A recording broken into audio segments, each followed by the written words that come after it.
Good evening to all.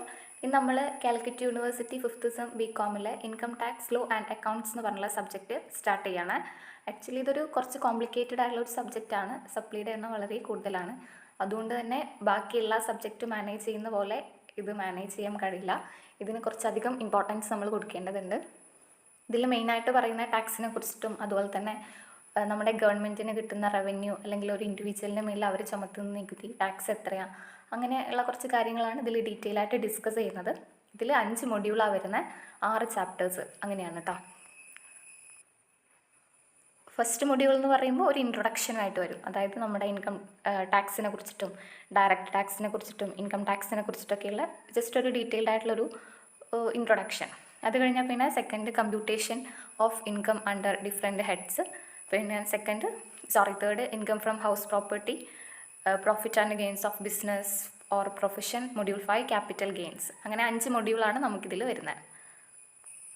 അതായത് ഈ 5 module എന്ന് പറയുമ്പോൾ ഒരു ഗവൺമെൻറ്റിന് എങ്ങനെയാണ് ഒരു വ്യക്തിയിൽ നിന്നും അല്ലെങ്കിൽ ഒരു ഗവൺമെൻറ് എങ്ങനെയാണ് ഒരു വ്യക്തിയിൽ നിന്നും ടാക്സ് ഈടാക്കുന്നത് അല്ലെങ്കിൽ അത് ഏതൊക്കെ വഴിയാണ്, അതാണ് ഈ ഒരു 5 മൊഡ്യൂൾ അല്ലെങ്കിൽ ഇതിൽ വരുന്ന 6 ചാപ്റ്റർ എന്ന് പറയുന്നത്. ഫസ്റ്റ് പറയുന്ന introduction. Okay.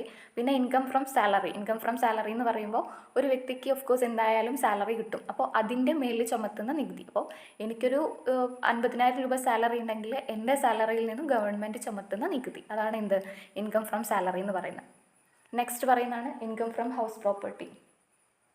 Income from house property എന്ന് പറയുമ്പോൾ നമുക്ക് 1 or 2 എനിക്ക് സ്വന്തമായിട്ടൊരു വീടുണ്ട്, ഞാൻ താമസിക്കുന്ന വീട്. അതിന് പുറമെ എനിക്ക് എക്സ്ട്രാ 1-2 വീടുകളും കൂടെ ഉണ്ടെങ്കിൽ ഓഫ് കോഴ്സ് ഞാൻ അത് എന്തിനു കൊടുക്കും? റെൻറ്റിന് കൊടുക്കും. അപ്പോൾ അങ്ങനത്തെ സിറ്റുവേഷനിൽ എനിക്ക് അത് റെൻറ്റ് ക്യാഷ് കിട്ടുമല്ലോ. അതായത് ഇപ്പോൾ റെൻറ്റ് ക്യാഷ് എന്ന് പറയുമ്പോൾ മിനിമം 10,000 രൂപയെങ്കിലും റെൻറ്റ് ക്യാഷ് കിട്ടും. അപ്പോൾ അങ്ങനത്തെ സിറ്റുവേഷനിൽ ആ ക്യാഷിൽ നിന്നും ഞാൻ എന്ത് കൊടുക്കണം? ഗവൺമെൻറ്റിന് ടാക്സ് കൊടുക്കണം. അതാണ് ഇൻകം ഫ്രം ഹൗസ് പ്രോപ്പർട്ടി എന്ന് പറയുമ്പോൾ. പിന്നെ നെക്സ്റ്റ് പറയുന്നതാണ് profit and gains of business or profession. അതായത് ഇപ്പോൾ ഞാൻ എന്ന് പറഞ്ഞ വ്യക്തി ഒരു ബിസിനസ് അല്ലെങ്കിൽ ഒരു എൻ്റർപ്രൈസസ് നടത്തുന്ന ഒരാളാണ്. അപ്പോൾ ഓഫ് കോഴ്സ് എനിക്ക് അതിൽ നിന്ന് എന്ത് കിട്ടും? ഒരു പ്രോഫിറ്റായിട്ട് കിട്ടും. ഓഫ് കോഴ്സ് എന്തായാലും കിട്ടുന്നതാണ്. നമുക്ക് എല്ലാ എൻ്റർപ്രൈസും എല്ലാ ഒരു ഫേമിൻ്റെ ഉടമസ്ഥനും കിട്ടുന്നതായിരിക്കും പ്രോഫിറ്റ് എന്ന്. അപ്പോൾ ആ പ്രോഫിറ്റിൽ നിന്നും ഒരു സെർട്ടൻ പെർസെൻറ്റേജ് ടാക്സ് നമ്മൾ ഗവൺമെൻറ്റിന് കൊടുക്കണം. അതാണ് profit and gains of business or profession. Profession എന്ന് പറയുമ്പോൾ ഞാനിപ്പോൾ ഒരു അഡ്വക്കേറ്റ് ആണ് അല്ലെങ്കിൽ ഞാനൊരു പോലീസ് ആണെന്നെങ്കിൽ അതിൽ നിന്ന് എനിക്ക് എന്താണോ കിട്ടുന്നത് അതിൽ നിന്ന് കൊടുക്കണം ഒരു സെർട്ടൻ പെർസെൻറ്റേജ് ടാക്സ്. ഓക്കെ. പിന്നെ ക്യാപിറ്റൽ ഗെയിൻ എന്ന് പറയുമ്പോൾ ഞാൻ പറഞ്ഞു, എനിക്ക് ഒരു വീട് ഞാൻ സ്റ്റേ ചെയ്യുന്ന വീട്, അതിന് പുറമെ എനിക്ക് 1-2 വീടുകളുണ്ട്. അപ്പോൾ ഞാൻ വിചാരിക്കുകയാണ് എന്തിനപ്പോൾ ആ വീട് അത്രയും, എനിക്കൊരു വീടില്ലേ, ഞാനത് വിൽക്കാൻ അങ്ങ് തീരുമാനിച്ചു. അപ്പോൾ അതിൽ നിന്ന് എനിക്ക് എന്തെങ്കിലും ലാഭം കിട്ടിയാൽ, അതായത് ഞാൻ ആ വീട് ഞാൻ മേടിച്ചതായിരുന്നു, ഒരു 10 ലക്ഷം രൂപയ്ക്ക് വാങ്ങിച്ചതായിരുന്നു, അത് ഞാൻ വിൽക്കുന്നത് 20 ലക്ഷം രൂപയ്ക്ക്. അപ്പോൾ എനിക്ക് അവിടെ 10 ലക്ഷം രൂപ എന്തുണ്ട്? പ്രോഫിറ്റ് ഉണ്ട്. അപ്പോൾ അങ്ങനത്തെ സിറ്റുവേഷനിൽ ആ പ്രോഫിറ്റുമെന്നും നമ്മളൊരു സെർട്ടൻ പെർസെൻറ്റേജ് ടാക്സ് ആർക്ക് കൊടുക്കണം? ഗവൺമെൻറ്റിന് കൊടുക്കണം. അതാണ് ക്യാപിറ്റൽ ഗെയിൻ. അല്ലെങ്കിൽ ഒന്നൊക്കെ വീട് അല്ലെങ്കിൽ ലാൻഡൊക്കെ വിൽക്കുമ്പോൾ നമുക്ക് കിട്ടുന്ന പ്രോഫിറ്റ്. പിന്നെ ഇൻകം ഫ്രം അതർ സോഴ്സ് എന്ന് പറയുമ്പോൾ നിങ്ങൾ കേട്ടിട്ടുണ്ടാവും ലോട്ടറി അടിക്കാൻ നിൽക്കുക. അതൊക്കെ അൺഎക്സ്പെക്റ്റഡ് ആയിട്ട് നമുക്ക് കിട്ടുന്ന ഒരു ഇൻകമാണ്. അതായത് എനിക്ക് ലോട്ടറി അടിച്ചാൽ ഞാൻ അതൊരിക്കലും എക്സ്പെക്റ്റ് ചെയ്യുന്നില്ല. ഓഫ് കോഴ്സ് ഞാൻ ലോട്ടറി എടുക്കുന്നുണ്ട്, പക്ഷേ ലോട്ടറി എടുക്കുന്നുണ്ട് എന്ന് വിചാരിച്ച് അത് എനിക്ക് തന്നെ അടിക്കുന്നു എനിക്ക് അത്ര ഉറപ്പൊന്നുമില്ല. അപ്പോൾ അതൊരു അൺഎക്സ്പെക്റ്റഡ് ഇൻകമാണ്. അപ്പോൾ ആ അൺഎക്സ്പെക്റ്റഡ് ഇൻകത്തിൽ നിന്ന് കിട്ടുന്ന സാലറി, അതായത് എനിക്ക് ലോട്ടറി ഒരു 1 കോടി രൂപ ലോട്ടറി അടിച്ചാൽ ആ 1 കോടി രൂപയിൽ നിന്ന് 30% ഞാൻ അവർക്ക് എന്ത് കൊടുക്കണം? ഗവൺമെൻറ്റിന് ടാക്സ് കൊടുക്കണം. അതൊരു റൂളാണ്, നിർബന്ധമായിട്ടും കൊടുത്തിട്ടുണ്ടായിരിക്കണം. അതാണ് എന്ത് പറയുന്നത്? ഇൻകം ഫ്രം അതർ സോഴ്സ് എന്ന് പറയുന്നത്. ഓക്കെ. ഈ ഒരു കാര്യങ്ങളാണ് നമ്മൾ ഈ ഒരു സബ്ജക്റ്റിൽ ഡീറ്റെയിൽഡ് ആയിട്ട് ഡിസ്കസ് ചെയ്യുന്നത്. ഞാൻ പറഞ്ഞു 5 മൊഡ്യൂളാണ് വരുന്നത്, പക്ഷേ 6 ചാപ്റ്ററാണ് വരുന്നത് കേട്ടോ. ആദ്യം എന്താണ് ടാക്സിൻ്റെ ഫീച്ചേഴ്സ്, ഒബ്ജക്റ്റീവ്സ്, കോമ്പോണൻസ് അങ്ങനെ പറഞ്ഞിട്ട് ഒരു ഇൻട്രൊഡക്ഷൻ ചാപ്റ്ററും, പിന്നെ ഗവൺമെൻറ്റിന് ഗവൺമെൻറ്റിന് ടാക്സ് കിട്ടുന്ന വഴികൾ, അതാണ് ഈ പറയുന്ന 5 ഞാനിപ്പോൾ ഡിസ്കസ് ചെയ്തത്. ഓക്കെ. അതുകൊണ്ട് തന്നെ ഈ ചാപ്റ്ററിൽ നമ്മൾ ഡീറ്റെയിൽ ആയിട്ട് പഠിക്കുന്നത് ഈ ഒരു ചാപ്റ്ററിൽ ഈ ടാക്സ് എന്താണ്, അതിൻ്റെ കുറച്ച് കാര്യങ്ങളാണ്. അപ്പോൾ നമുക്ക് എന്താണ് ടാക്സ് നോക്കാം. ടാക്സ് എന്ന് പറയുമ്പോൾ എന്താ? ഒരു കമ്പൽസറി കോൺട്രിബ്യൂഷനാണ്. അതായത് നമുക്കറിയാം ഗവൺമെൻറ് നമ്മുടെ നാട്ടിൽ അല്ലെങ്കിൽ നമ്മുടെ രാജ്യത്ത് ഒരുപാട് കാര്യങ്ങൾ ചെയ്യുന്നുണ്ട്. അതായത് ഇപ്പോൾ ഇൻഫ്രാസ്ട്രക്ചേഴ്സ് ആയിട്ട് പാലം പണി, അതുപോലെ തന്നെ റോഡ്, പിന്നെ എന്തെങ്കിലും ഹോസ്പിറ്റൽസ്, അങ്ങനത്തെ കാര്യങ്ങളൊക്കെ ഗവൺമെൻറ് ചെയ്യുന്നുണ്ട്. അപ്പോൾ ഗവൺമെൻറ്റിന് അത് ചെയ്യണം എന്നുണ്ടെങ്കിൽ എന്ത് വേണം? ഫിനാൻസ് വേണം. കാരണം ക്യാഷ് ഇല്ലാണ്ട് ഈ പറഞ്ഞ കാര്യങ്ങളൊന്നും ചെയ്യാൻ കഴിയില്ല. കാരണം ആദ്യം മെറ്റീരിയൽസ് വാങ്ങിക്കണം, പിന്നെ ലേബേഴ്സിന് ക്യാഷ് അവരുടെ സാലറി കൊടുക്കണം. അപ്പോൾ അങ്ങനത്തെ അതിന് വേണ്ടിയിട്ട് പലതരത്തിലുള്ള ചിലവുകൾ ഗവൺമെൻറ്റിന് വരുന്നുണ്ട്. അപ്പോൾ അതിനൊക്കെ വേണ്ടിയിട്ട് എന്ത് വേണം? ക്യാഷ് വേണം.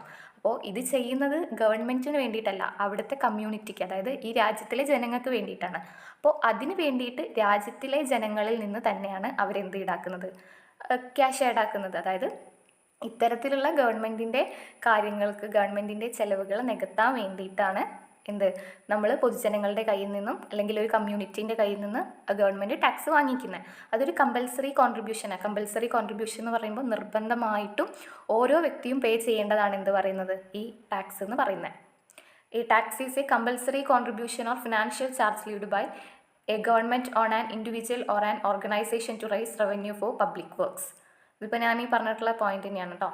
The collected amount is then used to fund different public expenditure programmes. അതായത് നമ്മുടെ നാട്ടിൽ നടക്കുന്ന ഒരുപാട് കാര്യങ്ങൾ, ഇപ്പോൾ ഞാൻ പറഞ്ഞ പോലെ തന്നെ ഈ പാലം പണി, പിന്നെ റോഡ് പണി, പിന്നെ ഹോസ്പിറ്റൽസ് ഉണ്ടാക്കും, പിന്നെ ഈ കിറ്റ് റേഷൻ കട വഴിയൊക്കെ നമ്മൾ ഭക്ഷ്യവസ്തുക്കളൊക്കെ വിതരണം ചെയ്യുക, അങ്ങനെ പല പല ഗവൺമെൻറ്റിൻ്റെ പ്രോഗ്രാമുകളുണ്ട്. അപ്പോൾ അതൊക്കെ നടത്താൻ വേണ്ടിയിട്ടാണ് ഈ എമൗണ്ട് യൂസ് ചെയ്യുന്നത്.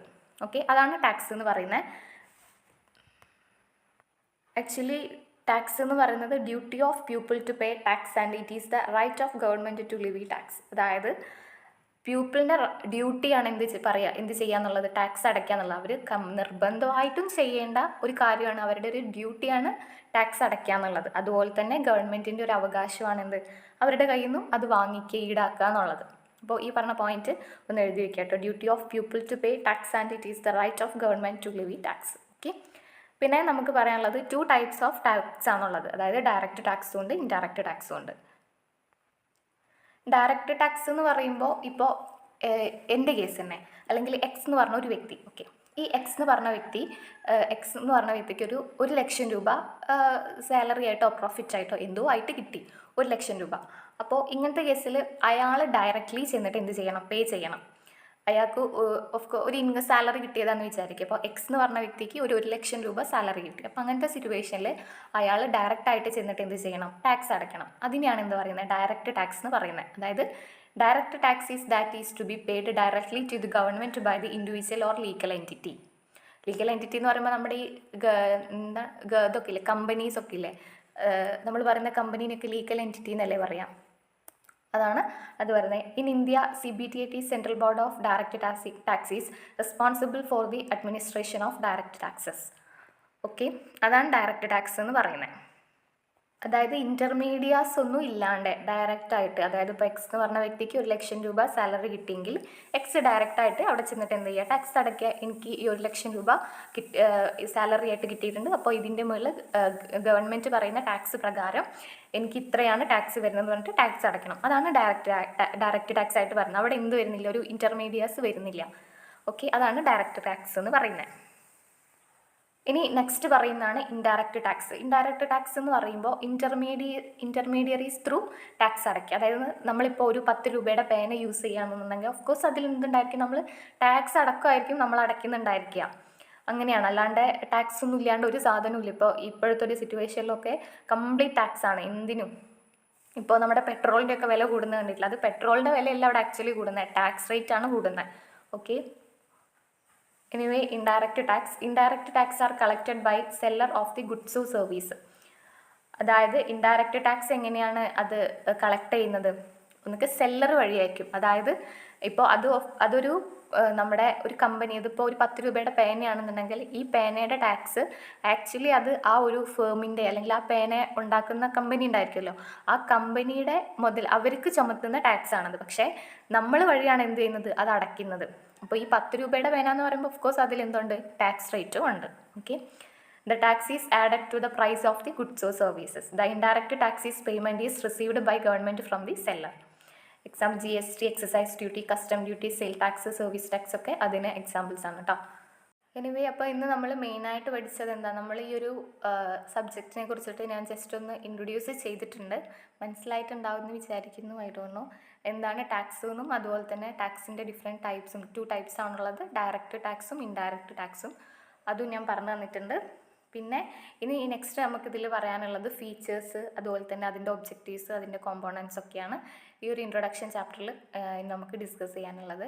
പിന്നെയുണ്ട് റെസിഡൻഷ്യൽ ടാക്സ്, അങ്ങനെ കുറച്ച് കാര്യങ്ങൾ ഇനിയുണ്ട്. എനിവേ, ഞാൻ അപ്ഡേറ്റ് ചെയ്യാം. Okay, thank you.